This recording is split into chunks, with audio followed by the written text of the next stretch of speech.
doit mettre sur pied et dans un état de droit, il y a une justice indépendante.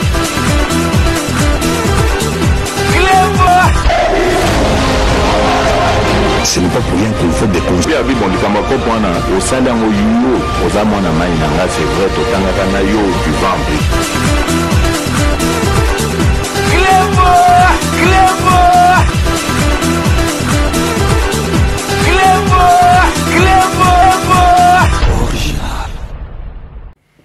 Salut et bienvenue sur Clébois Original. Merci de votre fidélité. 5 minutes avec César Ngadi. Tout le monde est d'accord et il en restera ainsi pendant très longtemps.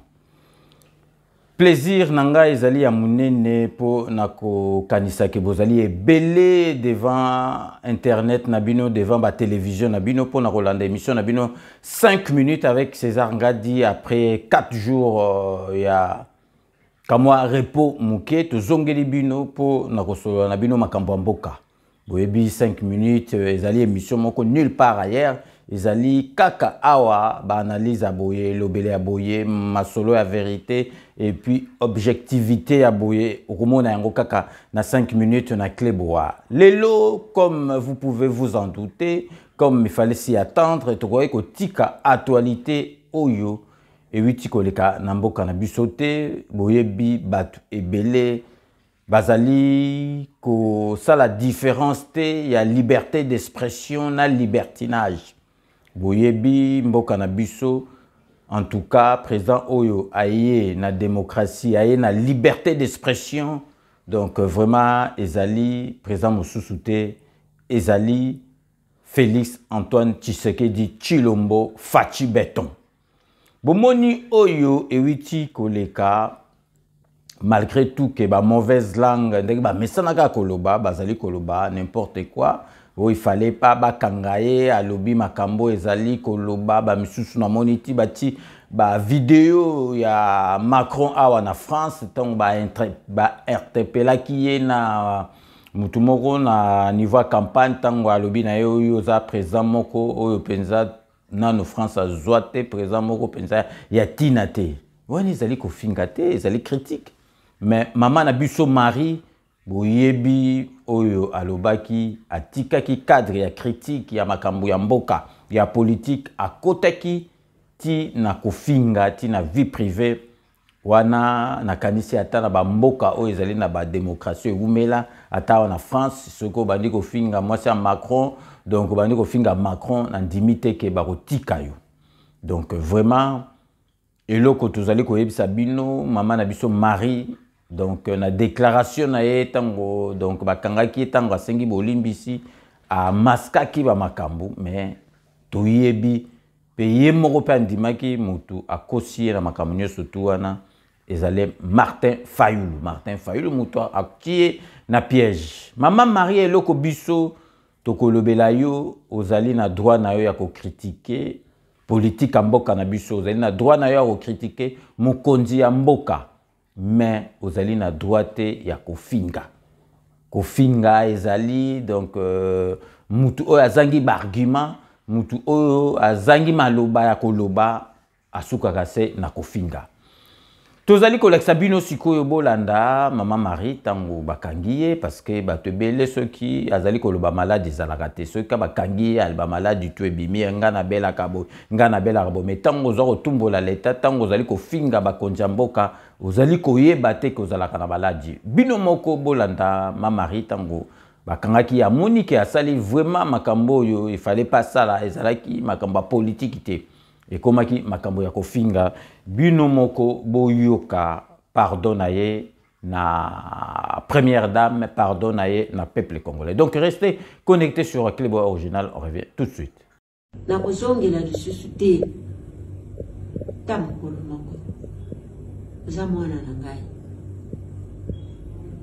limbisanga mama limbisanga tuku na tuku sambu na sambu limbisanga ngai nzoto ezama kasi te ndenge na telemi awa nzoto na vandi awa na liboso ya bakonzi nzoto eza malamu te nzoto ezolenga pasi mikongo mutu pasi encore na belaka maladi ya ya to pasi ndenge nazali awa naza kimia te. Limbisanga mama Denise, limbisa mama na mutu wana oyo ya journaliste wana mama baso sala ba video na bango na sentiment bakamati makambo ya mabe balekisi na liboso oya malamu batiki. Mama limbisanga mama na yo, limbisanga mama na yo, limbisanga mama na naza makasi te, za makasi te.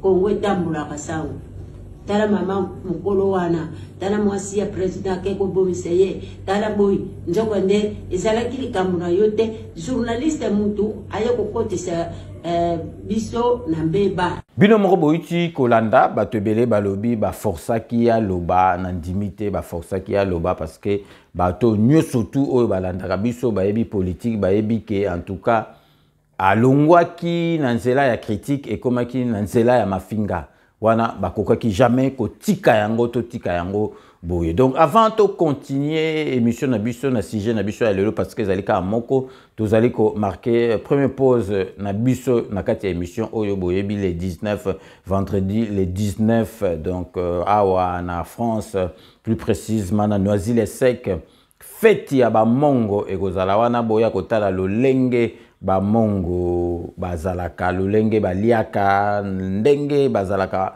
ba mongo. Donc ezali fête organisée par le célèbre journaliste Bokome Dieu a dit Londolé, mais ezali fête organisée pour ba mongo mais ba mongo car mutu bazalate invitation ezali na ba école nyoso tout. Donc vraiment donc le célèbre journaliste Bokome Dieu a dit Londolé a sengi na bino nyoso tout le 19 bozalawana pour la fête ya bamongo. Et puis après bande annonce ya fête ya bamongo toko tala donc Musala oyo fondation Alidor Masamba o tozali ko senga na ba congolais nyoso tout ya mboka bazwa exemple ya monsieur Alidor Masamba oyo aye na fondation na ye pour na ko aider Musala ya président Fachi azali ko sala parce que président Fachi akosala ye moko te gouvernement ekosala yango moko te fo bisope bana mboka toya wana tocha maboko. Donc restez connectés sur Cléboa Original, on revient tout de suite.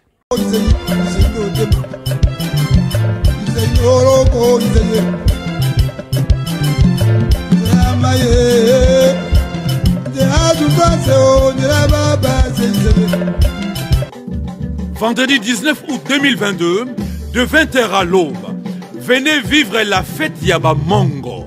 Boya Kotala Lolenge Nabiso, à la salle Espace Mosaïque, au numéro 11 rue Maximilien Robespierre, 93 130, Noisy-le-Sec. Le sac à tout le monde. Production Adi Londolé, sonorisation et ambiance, DJ Patron Alain Milandou. Maître de cérémonie, Adi Londolé, le célèbre journaliste Bokomentu, Mwana Mongo. Faites passer le message. Kabali Solo. Et Bongo Bokolia Nini. Liboke, Ntuka, Mpose, Mpondua Mai Mai, Nape, Nyoso Bolukaka. À ne pas manquer. Adi Londolé Losako. Bokila le kondo FAP Kato Bokili Bolontier Motema batina yakaye Bokulaka baba bankono Congo, c'est aussi 80 millions de terres arables en majorité non exploitées. Une population estimée à 100 millions d'habitants majoritairement jeunes. En dépit de toute cette potentialité, notre nation demeure sur des béquilles. Elle mérite une assistance à la hauteur de ses besoins. Une organisation sociale qui soit la solution humanitaire aux problèmes qui touchent le Congo et son peuple. C'est pourquoi nous vous apportons la Fondation Alidor Masamba, qui vise à promouvoir le bien-être de la population congolaise à travers des actions sociales et humanitaires. La Fondation Alidor Masamba se résume en 5 piliers. 1. Promouvoir la nouvelle citoyenneté et le changement des mentalités pour faire du Congolais le premier investisseur et protecteur de son pays. 2. Réhabiliter, moderniser des écoles et construire des centres de formation technique en vue de promouvoir l'éducation pour tous, en particulier pour la jeunesse. 3. Réhabiliter, moderniser et équiper les centres hospitaliers pour l'amélioration des conditions sanitaires des Congolais. 4. Promouvoir l'autonomisation de la femme congolaise par la formation et l'accompagnement à l'entrepreneuriat dans l'agro-pastoral, la coupe et couture et d'autres domaines techniques. 5. Promouvoir l'épanouissement de la jeunesse par la création des centres de formation sportive, l'encadrement et promotion des talents. Le développement du Congo n'est pas l'affaire d'un seul homme. Nous n'avons que le Congo pour nous défendre et le Congo n'a que nous pour le défendre. Il ne tient qu'à nous d'offrir à nos enfants un monde meilleur. Il n'y a pas de fatalité. Laissons derrière nous le doute et le désespoir. Mes chers amis, ensemble, avec le courage, la détermination et la foi, travaillons pour le progrès du Congo. Que Dieu bénisse la République démocratique du Congo.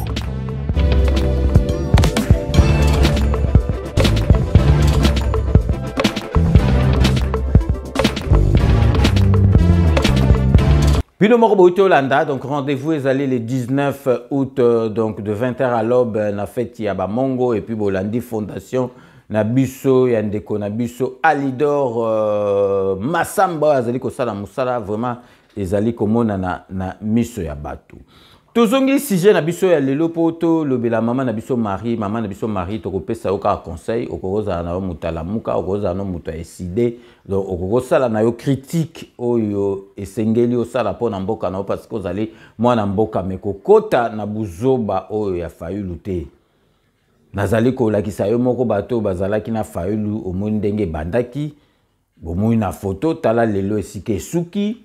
Donc, bato nyoso tout bazalaki na fayulu moko na moko akomi kokende boyebi ya sukezali donc ndeko na biso honorable donc Eliezer Tambo mutu atiki donc lamuka atiki Katumbi akei na masolo na ye asali parti na ye kozala na sima ya président de la République na sima ya Union sacrée de la nation donc pour bino moko bomonake donc batutu bazali komonake Moussala ezali kosalama na mboka na biso il faut soutenir président de la République na biso.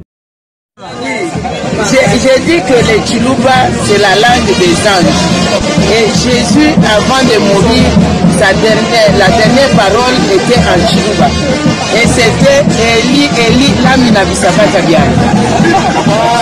Oui, et en plus lui-même Jésus s'appelait Ilunga alias Jésus-Christ, Jésus.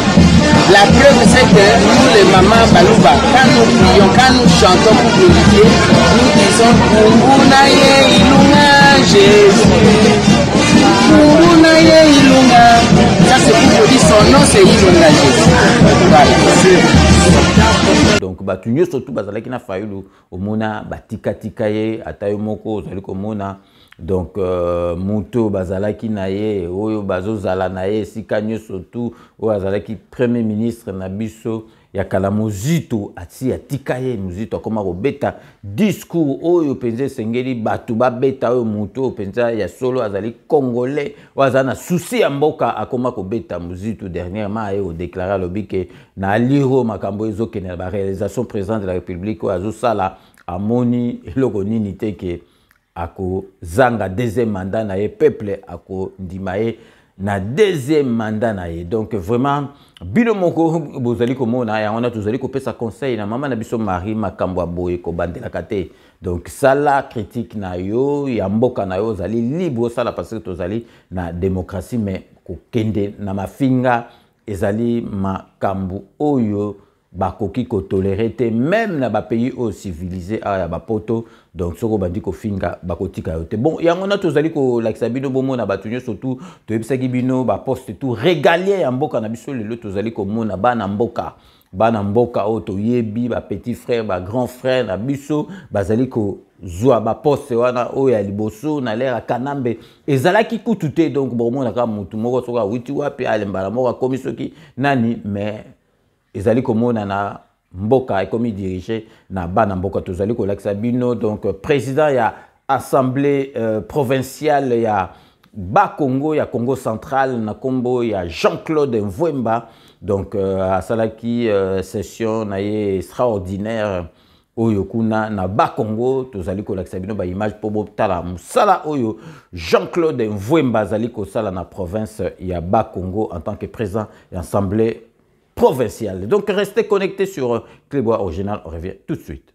Convoqué par le bureau de l'Assemblée provinciale du Congo central, cette session extraordinaire d'août 2022 se tient sur demande de l'exécutif provincial que dirige Dr Guy Bandonongedi, présent dans la salle de plénière à l'ouverture de la dite session. L'ordre du jour de cette session extraordinaire qui ne durera que 5 jours prévoit notamment la présentation et la recevabilité des projets de dits budgétaires rectificatifs de la province pour l'exercice 2022, mais également l'adoption des projets de dits fixant les règles de perception des impôts, droits, taxes et redevances de la province. Pour le speaker de l'Assemblée provinciale du Congo central, Jean-Claude Vembalozamba, cette session a pour mission de permettre à la nouvelle équipe dirigeante de la province de réunir les moyens de sa politique afin d'atteindre ses objectifs en termes de croissance et de stabilité. En effet, nul n'ignore, nous sommes ici réunis en session extraordinaire conformément aux dispositions pertinentes de notre règlement intérieur, spécialement à ses articles 55, 56 et 57. Répondant ainsi à la requête du gouvernement provincial, manifestée à travers la lettre de son Excellence, Monsieur le Gouverneur de province, qui a régulièrement saisi l'Assemblée provinciale quant à ce. En outre, il vous souviendra qu'en date du 27 juin 2022,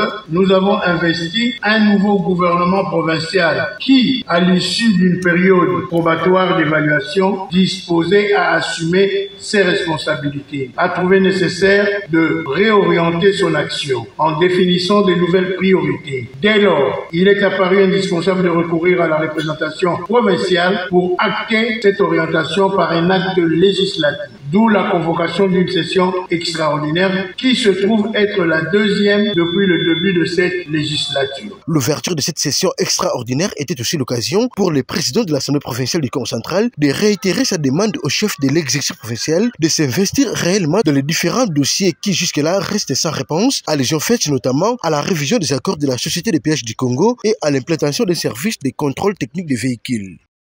Bino moko bomoni musala ezali kosala ma ezali musala moko mutu moko akoki kotia doute na musala oyo Jean-Claude Mvwemba azali kosala te na niveau ya Bas-Congo en tant que président ya assemblée provinciale ya province na biso.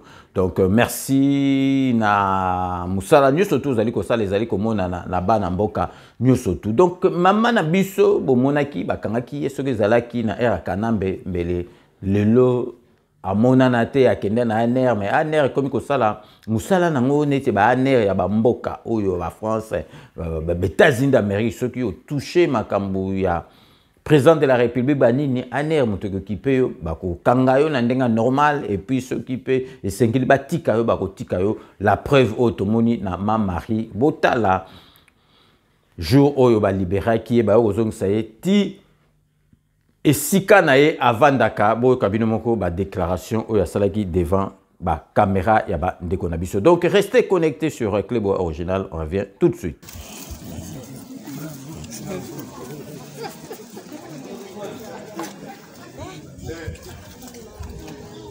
Mama, okomi. Mama, hoje já vai na tu, só okomi na sala interna. Okomi pa. Papa général na komi. Ba ko komi sangati na kati ya ndako. Merci na nyonso obo sali pona ngai. Merci na bakonzi oyo pesinga pe ba kotika ngai na kati ya ndako. Baza mingi te. Bamsusu bakotika ngala nzela babwaki nga pona zelo. Merci mingi. Merci mingi. Bon, merci maman. Otiga mama biso toke. Merci. OK.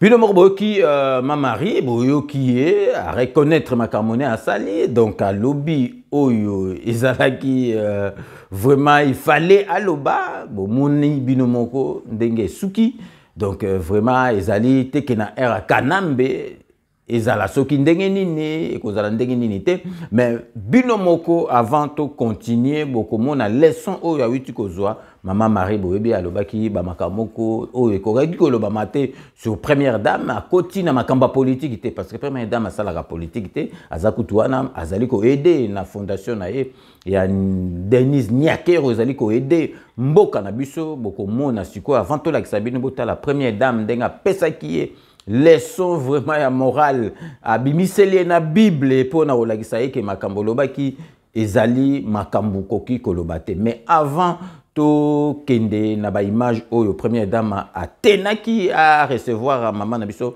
Marie binomoko bolanda deuxième pose ya ba publicité na biso ya ba partenaire na biso Kodia Simo boyebi Kodia Simo ezali société munene oyo epesi opportunité na bana mboka donc ba comme ba propriétaire ya bandaku na ba norme moko international kuna na Kisasa bandaku accrédit sur oza na mbongo sombi cash mais ezali destiné na batu oyo bakozwango accrédit donc et puis bobo sanate business wami business ya ndeko na biso moi si Mireille Wankake ezali ko sala musala monene pona ko aider bana mboka na fret na mama solo nyoso to ekoti na cadre ya wami business et puis bobo sanate donc c'est Pela TV décodeur oyo ya bana mboka oyo ezali okotambola nango partout et sika nyoso to ezali ko kende différence nango yango na ba décodeur mususu ezali na siège nango na Londres ezali ya bana mboka donc vraiment bisengo nyoso to oyo biso to zalaka nango na télévision basangisi yango na kati et puis bobo sanate salon de coiffure na biso donc Elbinto coiffure awa na Saint-Denis to recommanda kabino kuna et puis solution ya ndako na Kisasa ezali Kodia Simo awa na kati ya France boyebi ke pona kozwanda ku ezali pasi ndeko na biso kitenge appartement azali ko sala nyoso tout pona ko aider bana mboka awa na kati ya Paris ozwanda ku donc na niveau ya agence donc merci na fidélité na bino bolanda ba bande annonce ya ba partenaire na biso.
Kodia Simo vous propose un crédit immobilier.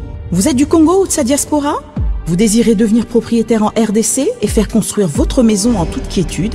Obtenez votre crédit, puis commencez son remboursement uniquement dès la livraison de votre maison. À la Cité Kimia, nos maisons seront toutes construites aux normes internationales. Située à seulement 25 minutes de l'aéroport de Njili, 10 minutes de Safari Beach, au cœur de cette cité moderne, vous y trouverez aussi un centre commercial avec plusieurs commerces de proximité. Nos bureaux sont situés au 173 avenue Mutombokachi, dans la commune de La Gombe, référence rond-point Forescom. Venez dès à présent réserver votre lot dans ce nouveau havre de paix à Maluku, ce nouvel Eldorado au Congo. Kodia Ciment, la meilleure adresse pour construire la vôtre. Sepela TV ezali décodeur ya Banamboka. Sepela TV différence nango ezali na ba décodeur mususu o tozalaka nango na kati ya ndaku. Sepela TV botala ngo ezaka mukie. Eza mukie olingi ko voyager ozu yango o voyager nango.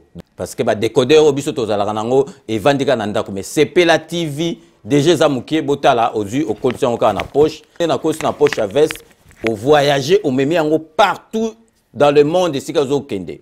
Donc on a besoin il y a câble HDMI, courant na internet. Internet est comme partout, courant est partout. Donc ils en a plus de 500 chaînes yo surtout ya kitoko. Bilengi ba choix ya congolais kaka mutaoye bango. Donc congolais kaka mutaye bango. Congolais kaka mutaoye ba elengi nini yo kaka. Donc congolais kaka mutaye bango. Donc c'est relative ça. Ya Banamboka bozwa abonnement nango okozwa ngo ya ne mobimba okozwa ngo pe par mois au bengi bango na ba numéro na bango bozali komona. Donc Sepela TV ezali décodeur ya yo ya ngai. Donc ezali ya étranger te ezali ya Banamboka. Avec Sepela TV tout le monde est d'accord et il en restera ainsi pendant très longtemps. Bienvenue dans le monde de Sepela TV. Sepela TV est le décodeur qui vous permet de suivre les chaînes du Congo en direct de la diaspora.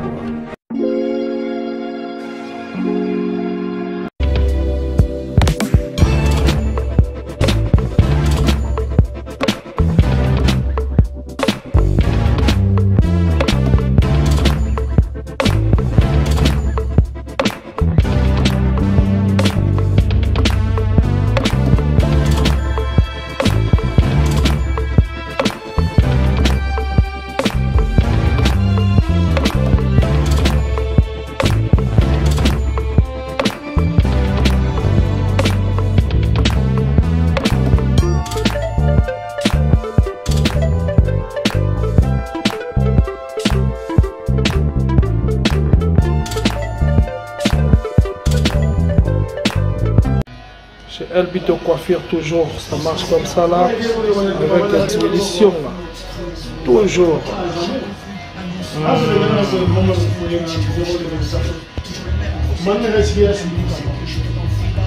Salon number one, c'est Elbito Coiffure. Il coiffe avec sourire, il coiffe avec noblesse. C'est Elbito Coiffure.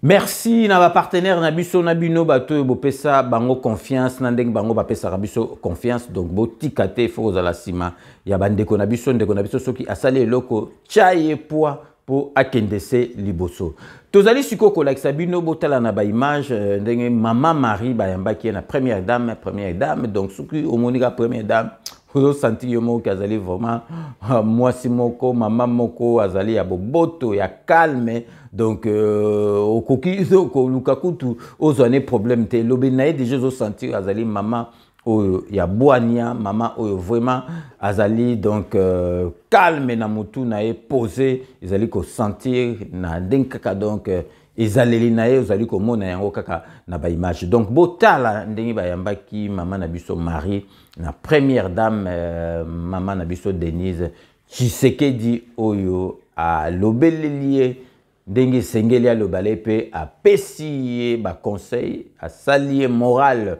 na makambo oyo ye alobaki donc binomoko bo landa na bilili. Bonjour papa. Maman Marie, ça va? Bonjour maman. Bonjour. Bonjour.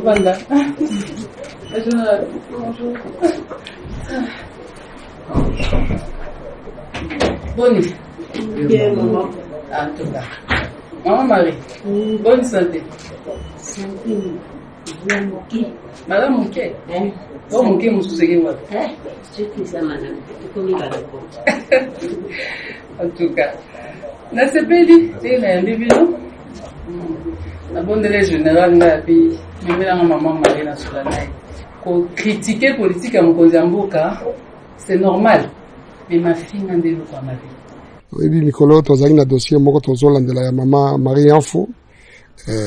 Oyo afinga kabato, ça va mal kuta, ou une diffamation. Alors, depuis vendredi, tu vois qui est, tu ça, mais c'est pas le ça. Donc, il a précisé d'abord que la première dame Azali est plaignante dans le dossier. Et maman a dit qu'il va m'accompagner, oui, du coup, il va m'accompagner. Alors, police, Azali na mitindo, ils en ont beaucoup. Il y a que l'andela mutuno ça kosala mabe. Ezo senga plaignance à la d'office de construire. Eza misala biso. Donc ça va pour ko l'andela bateau à charge ou à décharge. Bateau même qui maman to sambisi to moni que délai biso 48 heures ekoki. Tout comme to dit ko tindela parquet mais to moni na niveau na biso to pe 6 mois ko kebisa azonga. Tant to zongi sena ndako les premières dames a bengi alobi alingi alanda na réseaux sociaux ngi bato aloba et puis bafinga ki paye abinono anga mona mama wana to ke dozuye to yena yawa pour mama apesa bango moi conseil so na bango apesa bango conseil yango siko to sisi mama Denise apekisi ngai na nyonso oyo nga nasalaki amoni yango mabe kasi lokola aza mama première dame aza mama asambelaka l'éducation oyo ye bino moko bolandi soki ezalaki etankala mbele mama oyo ndenge toza koloba mbele tomonaki lisusu te mbele alimwa donc boyebi batu combien na l'ère kanambe na l'ère Mobutu bamonana lisusu te donc po bomonake mboka na biso changement ezali makasi na niveau ya démocratie lo kaka to pesa o conseil mama na biso Marie na kansi o comprendre yo moko et pesi yo leçon ozana droit ko critiquer parce que ko critiquer makamba politique ndenge mboka soki omoni ezokende bien te okoloba o esengeli oloba mais ko finga ezali permité donc liberté d'expression ezali libertinage te parce que ekomema yo kaka na ba esika o esengeli ozalate na ba esika o ya bien te donc ezali première makambo na yo te tomona ndengo ofinga mboso olobela ete mais ofinga mboso makambo ebele yo soko bimi kaka na ba télévision ezali po finga ozali lelo ko condamné olobi ezali ba journaliste mutu bazwi kaka bona ba ifoyeba na télévision bango batalaka audience bakozwa iloko oyo ekopesa bango audience yo ifoyeba ke soko bimi devant télévision yo moko oyeba nini okoloba pour okoya na piège te donc vraiment to tenaki lelo to tika makambo oyo eleka boye te minute ko tika actualité oyo te il fallait pe biso to pesela bo comprendre idée oyo tozalaki nango po pe mama Marie ayoka oyo biso to sengeli to lobelaye donc to komi na suka ya émission na biso ya lelo ndenge na epsa bino kake je vous laisse le soin d'en tirer vos conclusions et de me faire parvenir vos commentaires comme d'ailleurs vous en avez l'habitude. Donc, so to komina suka boebika ke base totika yangote donc to bandara toujours na honorable Jean Moutala na kati à Londres mais pour le moment azali na vacances depuis ce week-end na Kisasa to sengi vraiment bon séjour na mboka bakoko nae honorable Jean Moutala merci na nyo surtout au sala rapport na 5 minutes avec César Ngadi Tokei na kati Espagne pour na repesa vrai chéri na biso azala na kati Espagne Beloti Mavungu donc petit sœur propre Beloti Mavungu vrai chéri merci na encouragement na ona ba conseil au pesaka ngai donc merci vrai chéri Beloti Mavungu Tokei siko na kati ya Londres lisusu po na kopesa donc José Kano ki kakamene maître Wera Mukuna maître Rajamoule merci na nyo surtout au sala rapport na 5 minutes avec César Ngadi Tokei siko na kati ya groupe na biso po na kopesa mbote na ba administrateur ya groupe na biso ya WhatsApp Shai Mukenge Shai wa balengela mo voisin Shai Mukenge Shai Babi Kisinga, merci na ba publication na yo. Jerry Mukuna, merci na surtout au sala rapport na 5 minutes avec César Ngadi. Tikali toujours nakati ya Paris pour na kopesa mbote na Fifi Filofaria. L'homme à la Mercedes, c'est très propre, Fifi Filofaria. Merci na surtout au sala rapport na 5 minutes avec César Ngadi Tokei na kati ya États-Unis d'Amérique pour na kopesa mbote na Richard Mbuluku na moi sina Richard Mbuluku. Merci na surtout au sala rapport na 5 minutes avec César Ngadi Tokei États-Unis d'Amérique, Teto Tikali toujours na kati États-Unis d'Amérique pour na opesa mama na biso Songe Yambeli, petit sœur propre Songe Yambeli. Merci na surtout au sala rapport na mboka na yo pe na 5 minutes avec César Ngadi. Donc toko sukisa ndengito mesana toujours ko sukisa na dokotolo na biso Jean-Paul Djamba, merci. Nous surtout au sala rapport na 5 minutes avec César Ngadi pe na ba conseil au pesa kabiso pour la santé na kati ya émission na yo Parlons Santé. Donc c'est la fin de ce 5 minutes avec César Ngadi. Merci de l'avoir suivi. Nous allons nous retrouver avec grand plaisir dans 24 heures pour un nouveau numéro. D'ici là, portez-vous bien et à très bientôt. N'oubliez pas, tout le monde est d'accord et il en restera ainsi pendant très longtemps. Bobo Sanate Kanambe, Arozwa Masolo, Nambunchu, Penadikos.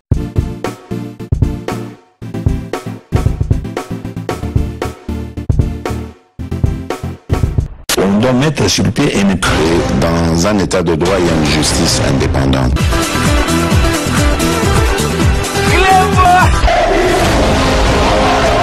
Ce n'est pas pour rien qu'il faut des conseils. C'est vrai,